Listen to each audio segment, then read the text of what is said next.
Good day to everybody.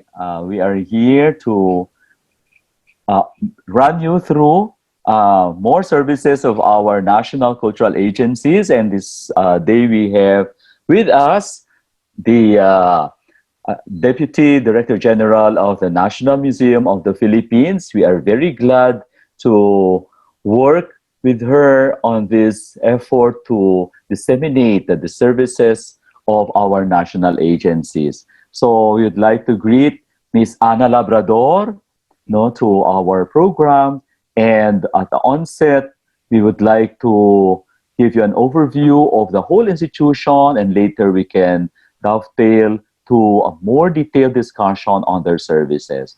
So maybe we can ask Miss Anna to introduce herself and maybe give a bit background, no, of the institution, maybe a brief history of the National Museum. Miss Anna, good day. Good day. I'm actually the Deputy Director General for Museums. There's another DDG that takes care of the administration side. So as a DDG for Museums, I look after exhibitions, research, technical extensions, and all our extension work. And then so I make sure that the collections of the National Museum are actually accessible to the public. Mhm. And that's been our mission ever since we joined the National Museum about 9 years ago, to make sure that the Filipino viewers or followers of our social media, and also these before the pandemic, when they were visiting the museum, that they can understand what we have and be proud of what we have. So that's the main thing. Museums are also leisure places. So we want people to, before the pandemic happened, we wanted people to come in and even just enjoy and relax, and not really kind of earnestly learn. There are some of the viewers or visitors who were really into that, but some just wanted to come in because of the air conditioning. So, and that was good. So it was useful because it was the first step to normally some of the visitors would be scared to come in and have some fears about feeling small because our buildings are very big. And then before we were free, we used to charge admission. People didn't come in, and since 2016, more and more came in, and social media really helped. And so we're very happy because before we joined the museum, my director general and I, we actually found that the previous administration didn't allow photography, which was for us silly because all our cell phones had cameras. So that's really part of it. It's really moving with the times and making the institution as relevant as possible. So that's the main thing. Yes, so thank you very much. In fact, I remember this is one of, how we say, one of the oldest cultural heritage institutions of the country. And maybe it would be nice if you can maybe just walk us through how it all started, a bit of history, and I think how the collection was put together, the efforts until now of really making sense of this humongous collection that you have, and trying to intensify the research part so that you'll have more stories to tell, no, to our audience. Sige po, Ma'am Ana. So, as you know, we started in 1901 as the Insular Museum of Ethnology, Natural History, and Commerce. So it was really a preparation for a big program that then U.S. colonial government had created for themselves. It was the participation in the St. Louis World's Fair. So they collected a lot of stuff. They sent anthropologists all over the Philippines to be able to not only send objects, but also they wanted to send people. So we were the biggest participation in 1904 in the St. Louis World's Fair. And then after that, wasn't so, they didn't know what to do with the Insular Museum. So it was moving to different government offices. No one really knew how to deal with it. And then eventually, of course, war happened.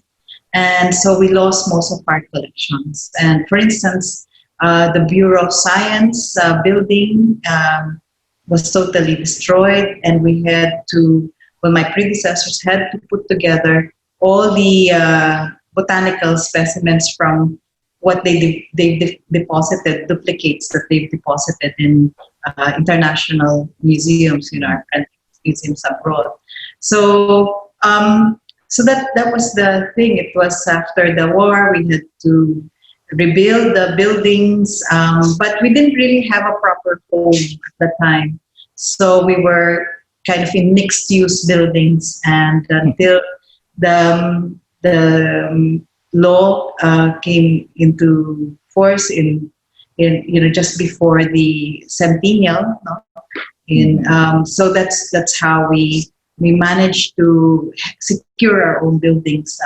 So one is this where I'm now holding office, which is the what we call now the National Museum of Fine Arts, which is the old legislative building. And then the picture behind me is actually the old finance building, which became the Museum of the Filipino People, and then we've changed it to the National Museum of Anthropology. And then behind that, you can kind of get a glimpse of the dome. It's the National Museum of Natural History, which used to be the Department of Tourism building. Before that, it was the Department of Agriculture and Commerce. So it was part of the Burnham plan. So it was nice to be able to acquire all these buildings for the nation's heritage. So it was, I think, the whole time our predecessors were really trying to put things together to make a proper national museum, but it was always been a struggle with lack of funding and then lack of attention from central government. So we had to make a case when we joined the museum to be able to say, no, we have really spectacular collections, but it needs a house, a proper exhibition space to be able for people to appreciate them. And that's been our journey, and it's been a wonderful journey to be able to showcase all these, not only here in Manila. So we have this flagship complex in Manila, but we also have 16 museums all over the country, literally from Batanes to Jolo. Yes. Oh. So you can just imagine the spread. Yes. So that's a collection. Traveling, because on a good week, I'm always out of the office and making sure that the museums are functioning well. So it's been it's really been a difficult 6 months for us trying to keep things together. Okay, and I know that with all this, well, you have 3 huge buildings, and I think the planetarium is also part of the complex, no, of the National Museum there in Luneta Park. But what are the education programs, no, that maybe our DepEd or higher education institutions could avail of from this hub, this cultural hub right there in Manila? So before the pandemic happened and we had to shut down on March 13, we actually had active education programs here, from the more passive ones, like for instance viewing all these videos, and we had more active ones like touch screens, and then we also had really targeted programs for like age appropriate programs for different sectors that we cater to, even those who are, for instance, in the what we call the vulnerable sector. So we had programs for the Philippine School for the Blind and Philippine School for the Deaf. But so we had to shut down, and we had to find ways to be relevant to for teachers, for instance, to use as resource. You know, our current board is very concerned about, even before the pandemic, was very concerned about being relevant to educators and learners. So we already formed a special committee from the board side to be able to look into how we can be useful, how we can share all these resources, especially the collection. So one of the things that came out of that is that we needed to actually find ways, especially now, for online internships. So that's another thing.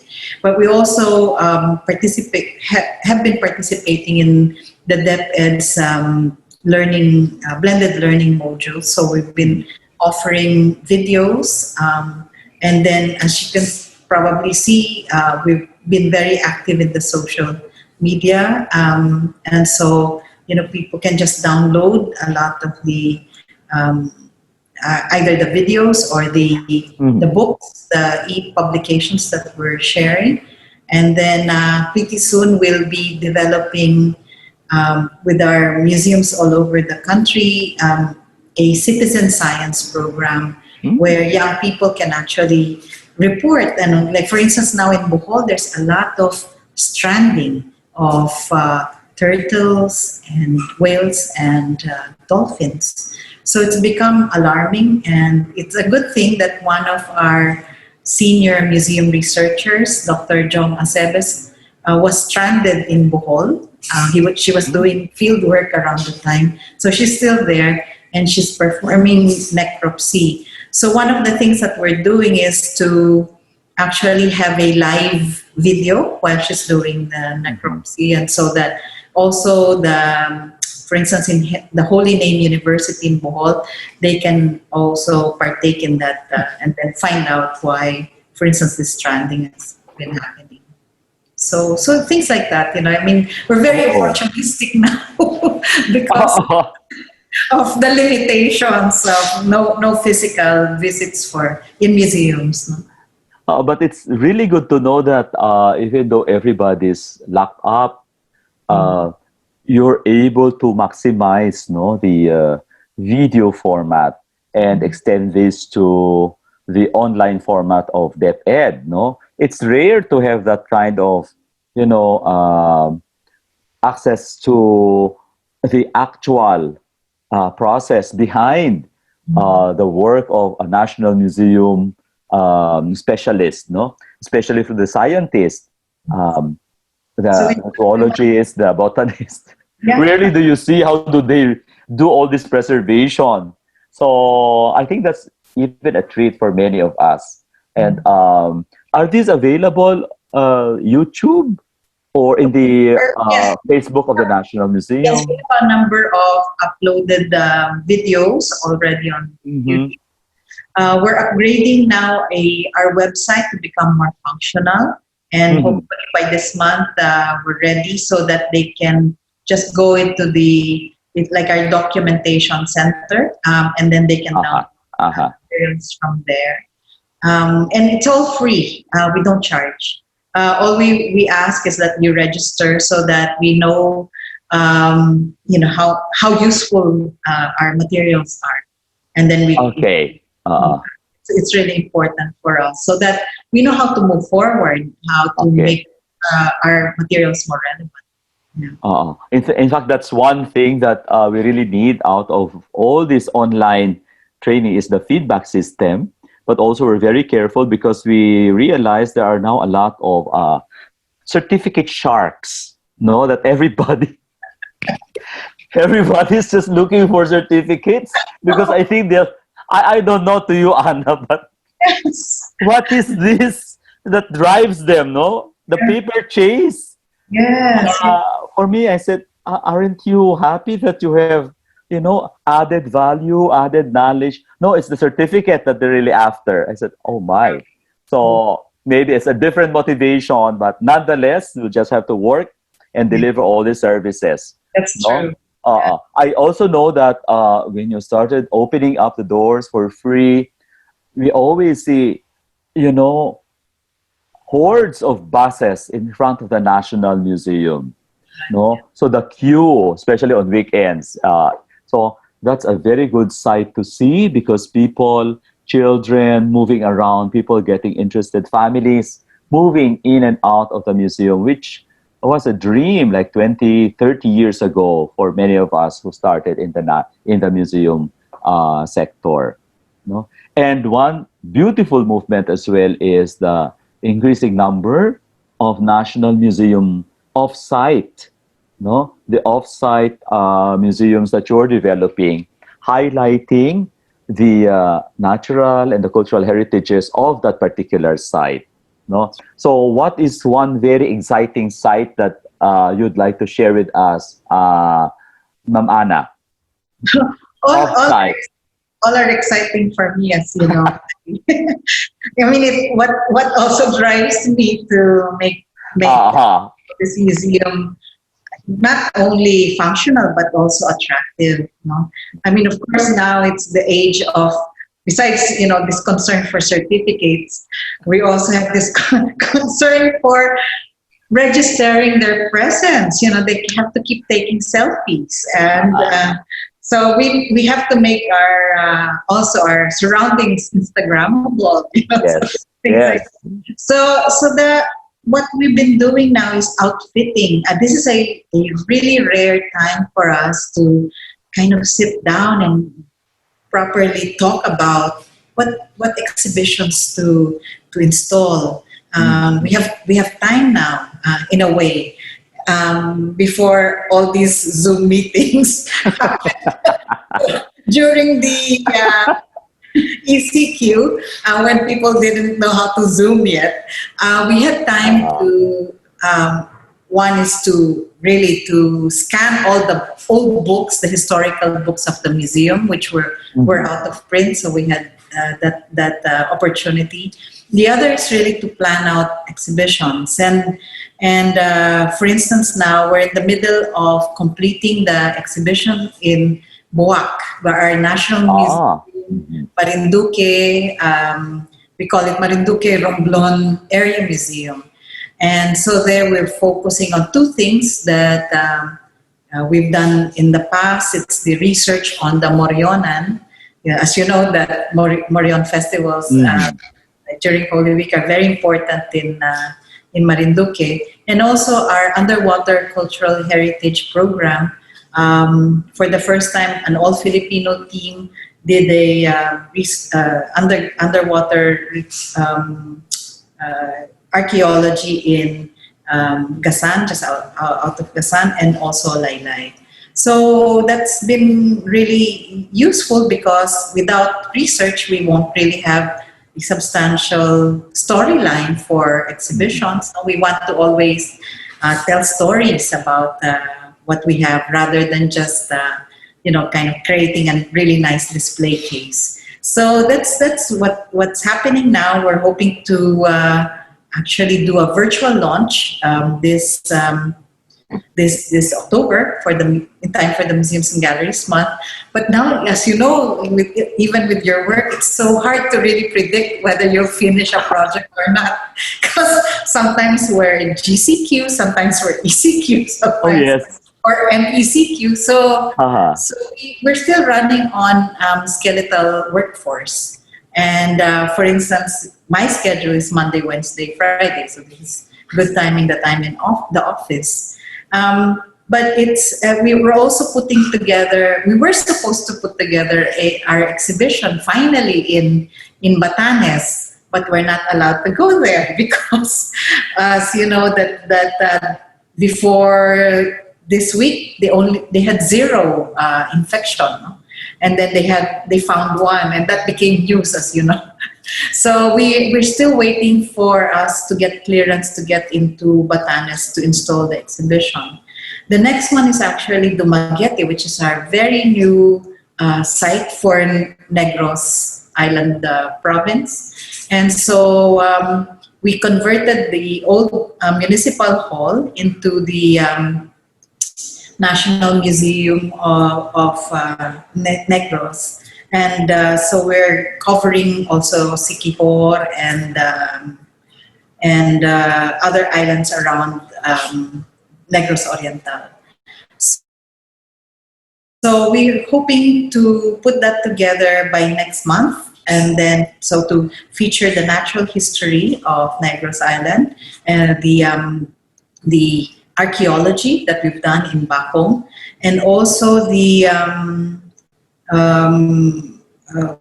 built heritage, because there's a number of national cultural treasures in the area.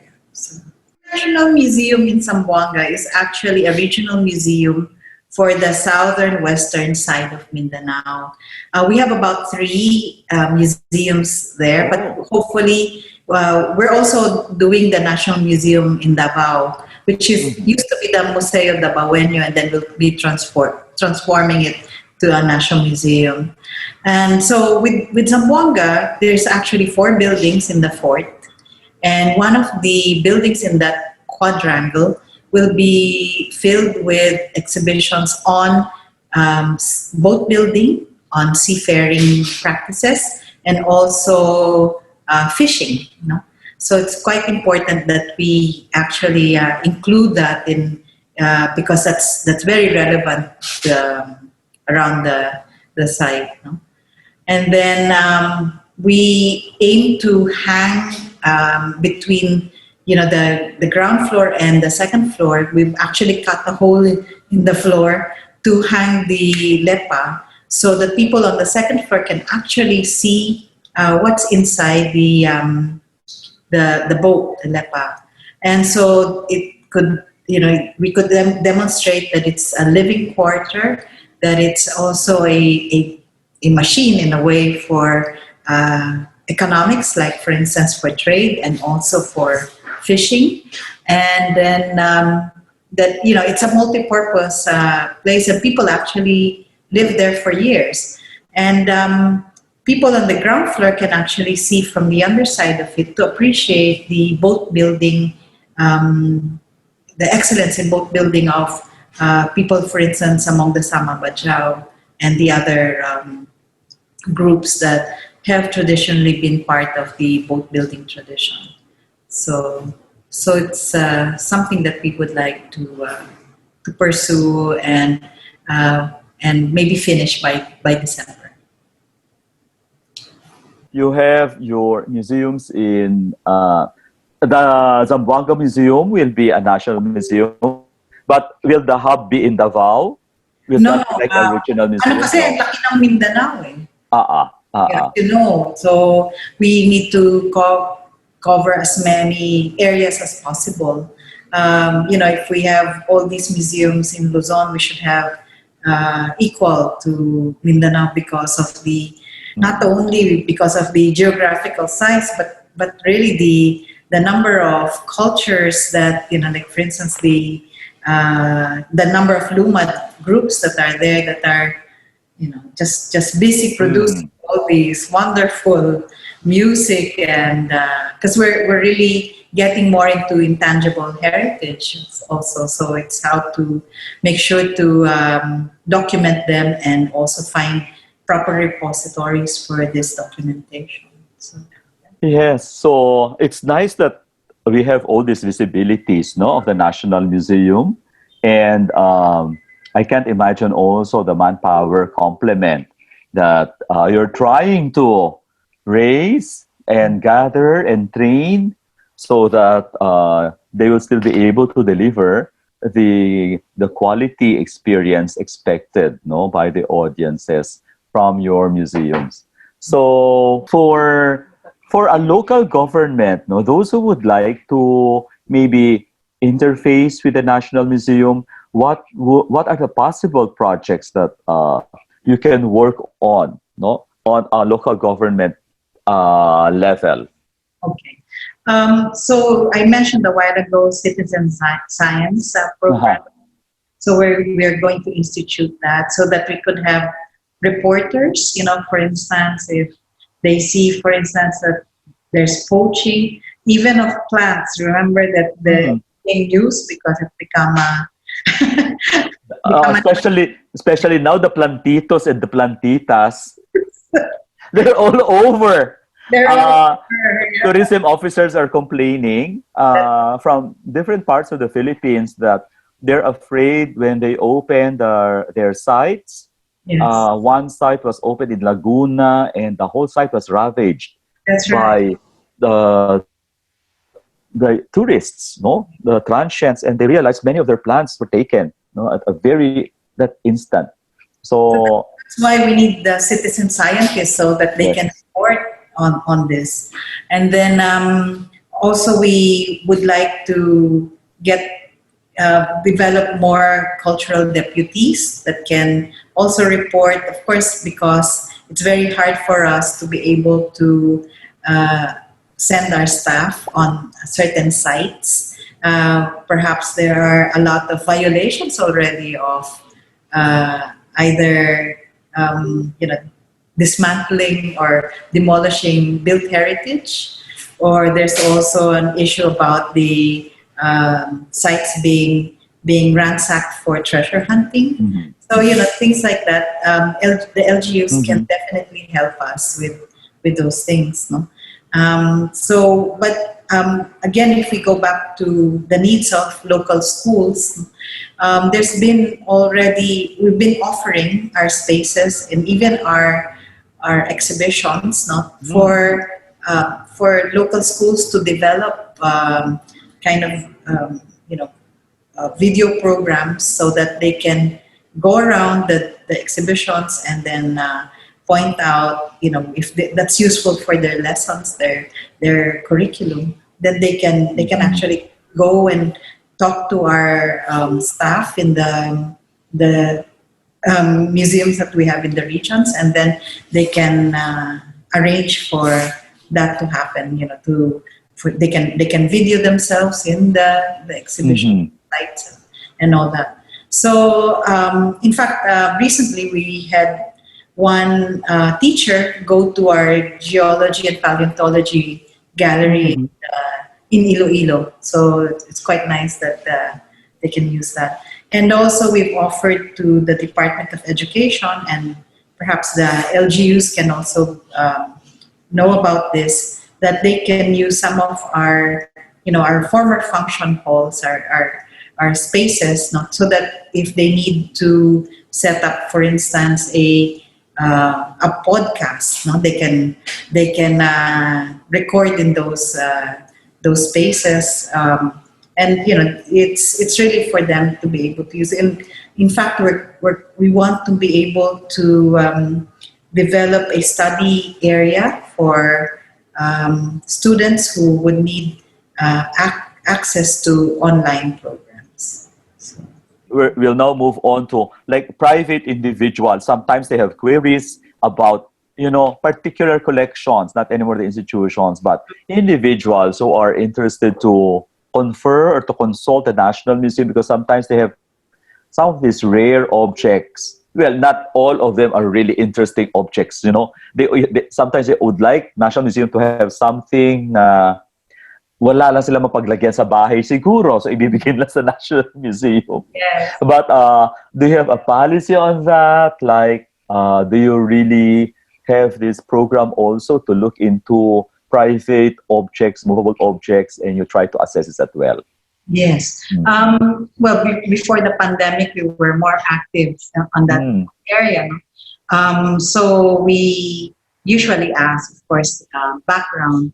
And then one of the things, of course, that we need to be wary about if the property is a contentious property, or Mm-hmm. that it's, sometimes it's a family feud. So we don't want to be part of that. It happens. We've been caught up in that. Uh-uh. that taught us a really a good lesson. And then the other is also if it was a stolen property or that the area has been where they got it was part of a treasure hunting site. But after we've eliminated that, we of course look into what we have in the museum, see if it's a comparable collection or Yes, if it's yes. would fill the gaps in our collection.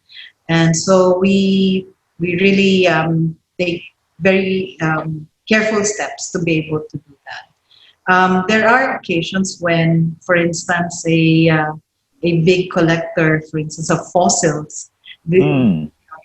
he decided to just give us all these, not just local from local sites, but also abroad. And so that comprised of our paleontological collection that's a bit more international. So we're also looking into that because we feel that Filipinos who go to the museum and see that what we have is sometimes not just comparable but also greater than what's elsewhere. That's particularly yung evidences of our mega biodiversity in the Philippines. And it's kind of similar to our situation in terms of artworks, no? Because we really have we're so that's what I always tell people.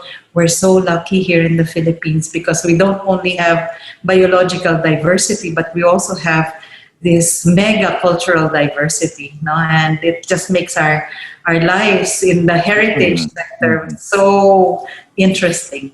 And so yeah, so we look into all that.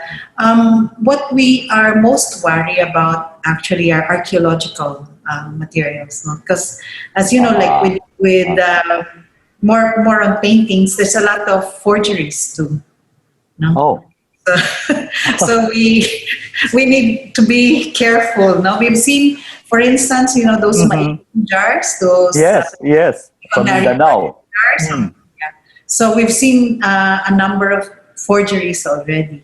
No? So because the site is very difficult to go to, and there's a lot of conflict in the area. Uh-huh. So even our archaeologists cannot go back there at the moment. So sometimes that certain enterprising individuals can be very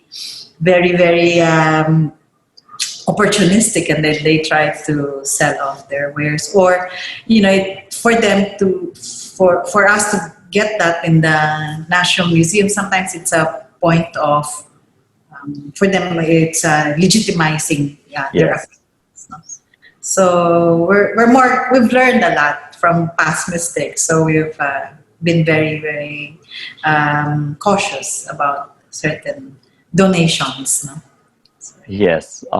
So anyway, there even though it's pandemic, I know you've kept everybody busy. Many people thought because it's lockdown, nothing's happening in the National Museum, but actually it's the opposite. Because you have all the objects. I heard Ma'am Anna one time discussing with me, even though it's locked down, they have to make sure all of these collections are in tip-top condition. So you can just imagine the conservation considerations that they have to uphold, no? Just to ensure that it is well kept, it is still presentable, and all things are running.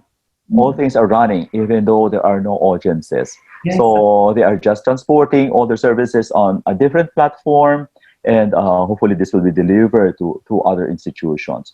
I'll ask Ma'am Anna to give some final word and maybe some invitation and some things to look forward to, no, in terms of their services. Sige po, Ma'am Anna. So we want to assure the public that we're taking care of your treasures. So even if sometimes we are on a skeletal workforce, we make sure that even I sometimes join the janitors in cleaning the spaces because it's all the airborne fungi.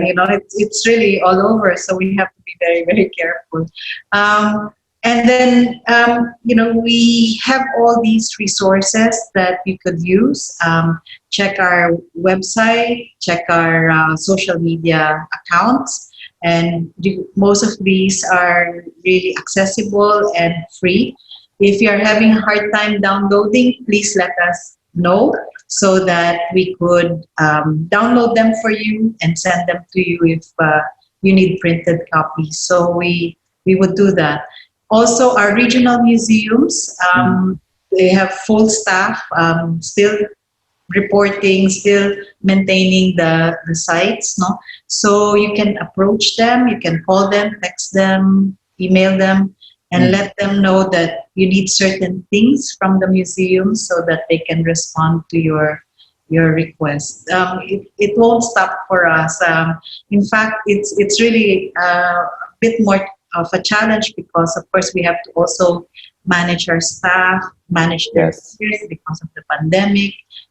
Some people have been resigning already because they find it difficult to report for work, especially the older ones. No, and so it's and of course because of the fear. No, it's there. So we ask you to be very careful and to take care of yourselves. Wear your masks, and if you don't have to go out of your houses, just stay home and enjoy what we and other cultural agencies, especially the NCCA, have been bringing out. I'm sometimes very busy just watching all the shows of the NCCA. Especially the Padayon, no? So it's like really quite an interesting time, and it's also a period where we should start kind of regrouping, start thinking of what we've done in the past, how we can make things better, to start writing more, publishing more. That's also unprecedented for us. That's why we've been coming out with some of the newer ebooks like the Blue Mud Mindanao, and then also the our study on the Basi Revolt paintings. No, so because we had time to actually sit down and do more of these things. So hopefully, we can be authorized to open, even if cautiously. We are ready. We can actually admit, a certain number of people at a time, but we will wait for our government to let us know when we can do that. But in the meantime, please make us busier. We need to be busier so that we don't think about the pandemic. So, Okay, thank you very much to Miss Anna for providing us this precious time, sharing with us her thoughts, her ideas, and especially extending to us the services of this National Cultural Agency. National Museum is really the vessel of many of our movable material culture, and all of this, they try to make sense and really do very exhaustive research to provide us with a narrative on our greatness and our achievements. So with that, thank you very much, Ma'am Anna. Thank you so much. No, take care of your connections. No, thank you. oh, this is a good laugh. And everybody, please take care as well. We hope to see you in some other of our interviews with our other national agencies. Maraming salamat po. Good day. Salamat. Good day.